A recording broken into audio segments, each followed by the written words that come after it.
Friends, have a very sweet day to all of you. I hope you are well and safe at your home. जी हाँ प्यारे बच्चों, आप घर पे ठीक ठाक होंगे और रोजाना का काम रोजाना जो है वो कर रहे होंगे। जी हाँ प्यारे बच्चों, आज हम करने वाले हैं 12th अकाउंटेंसी से चैप्टर रेशो एनालिसिस का एक सुंदर सा पार्ट, और वो पार्ट है सोल्वेंसी रेशो। जी हाँ, आज हम सोल्वेंसी रेशो के प्रैक्टिकल को करेंगे। सोल्वेंसी रेशो में 4 रेशो निकालते हैं, वो कौन कौन से हैं मैं आपको बता चुका हूँ। पहला है डेब्ट इक्विटी रेशो, दूसरा है टोटल एसेट टू डेब्ट रेशो, तीसरा है हमारे पास प्रोप्राइटरी रेशो, चौथा है हमारे पास इंटरेस्ट कवरेज रेशो। आज हम पहले रेशो को के प्रैक्टिकल को सीखने वाले हैं, ये है डेब्ट इक्विटी रेशो। मेरे बच्चों, डेब्ट इक्विटी जैसा कि नाम में ही है कि डेब्ट और इक्विटी का रिलेशनशिप बताने वाला रेशो, तो इसके अंदर हमें डेब्ट अपॉन इक्विटी अर्थात डेब्ट के डिवाइड में हमें इक्विटी को लेना है। डेब्ट का क्या मतलब है? डेब्ट का मतलब है लॉन्ग टर्म डेब्ट। जी हाँ, कोई शॉर्ट टर्म डेब्ट नहीं, लॉन्ग टर्म डेब्ट, लॉन्ग टर्म के कर्जे। लॉन्ग टर्म के कर्जे कौन कौन से हो सकते हैं? फर्म के वो कर्जे जो फर्म ने लंबे समय के लिए लिए हैं, जैसे कि कोई डिवेंचर इशू करके अमाउंट को ले लेना, या फिर किसी बैंक लोन को लेना जो 1 साल से ज्यादा के लिए हो, जिसे हम लॉन्ग टर्म लोन कह सके, लॉन्ग टर्म डेब्ट में शामिल कर सके। और इसमें provision for long term loan भी, हाँ, provision for long term provision भी इसमें इंक्लूड होते हैं।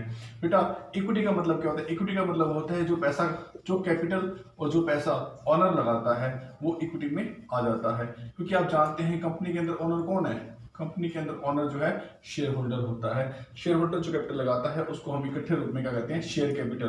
और शेयर कैपिटल के साथ साथ जो रिजर्व होते हैं, जो सरप्लस एंड रिजर्व होते हैं, उन्हें ऐड करने के बाद बनता है शेयर होल्डर फंड। जी हाँ, शेयर होल्डर का जो पैसा लगा होता है वो शेयर होल्डर फंड होता है। ये डेब्ट इक्विटी रेशियो बताएगा कि संस्था द्वारा लिए गए कर्जे और संस्था में मालिकों द्वारा लगाई गई पूंजी का क्या रिलेशन है, कितना अनुपात है। ठीक है, अब हमें ये जानना है लॉन्ग टर्म में, लॉन्ग टर्म डेब्ट में क्या क्या शामिल है। लॉन्ग टर्म डेब्ट में इस क्वेश्चन में 28 प्रैक्टिकल में डिवेंचर दिए हुए हैं। डिवेंचर क्या करेगा है? 10% डिवेंचर। जो 10% है ये शो कर रहा है कि साल भर में जो इंटरेस्ट रेट है इसका वो 10% है। ठीक है, ये इंटरेस्ट रेट शो करता है जो आगे लगा हुआ है। डिवेंचर एक लंबे समय के लिए कर्ज लिया जाता है कंपनी के द्वारा, इसीलिए लॉन्ग टर्म डेब्ट में आता है। और जो लोन 1 साल से ज्यादा के लिए लिया गया, लोन फ्रॉम बैंक, वो भी आपका लॉन्ग टर्म डेब्ट में आता है। इन दोनों को ही इसने लॉन्ग टर्म डेब्ट में कैलकुलेट किया है, debentures plus lone from bank को। डिवेंचर्स की जो हमें अमाउंट दी है वो ली है 4.5 लाख रुपए।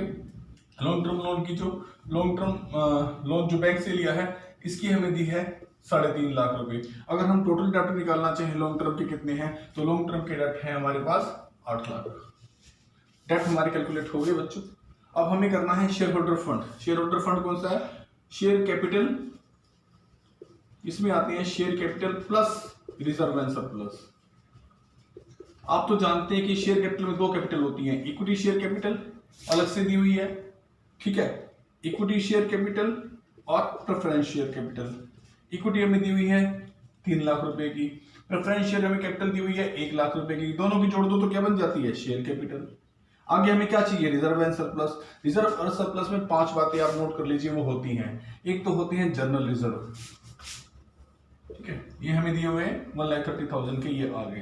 दूसरा होता है सिक्योरिटी प्रीमियम रिजर्व। जब कोई शेयर महंगा बिकता है उससे जो लाभ होता है उससे रिजर्व बनता है, सिक्योरिटी प्रीमियम रिजर्व 40,000 के लिए, ये भी ले लिया। प्रॉफिट एंड लॉस का क्रेडिट बैलेंस। क्रेडिट बैलेंस का मतलब होता है लाभ, डेबिट बैलेंस का मतलब होता है हानि। डेबिट नहीं दिया हुआ, यहाँ क्रेडिट दिया हुआ है तो क्रेडिट को हम ऐड कर देते हैं 70,000। और हो सकते हैं रिजर्व फंड के नाम से हो सकते हैं, या और किसी नाम से भी कोई रिजर्व हो तो हम उसे ले सकते हैं। यहाँ बेटा इस तरह से हम अगर शेयर होल्डर फंड को कैलकुलेट करते हैं तो उसमें हमें शेयर कैपिटल लेनी है जो कि यहां तक हमने ले ली है। उसके बाद ये general reserve, reserve and surplus का जो हिस्सा है इन्हें ऐड करके हमने 6,40,000 के जो है क्या बनाए हैं? शेयर होल्डर फंड बनाए हैं। अब इस संस्था ने जो डेब्ट उठाया है वो डेब्ट उठाया है 8 लाख रुपीज का। डेब्ट कितना था? 8 लाख का। जनता के मतलब इस फर्म के ऊपर कर्जा कितना है लॉन्ग टर्म का? 8 लाख रुपया।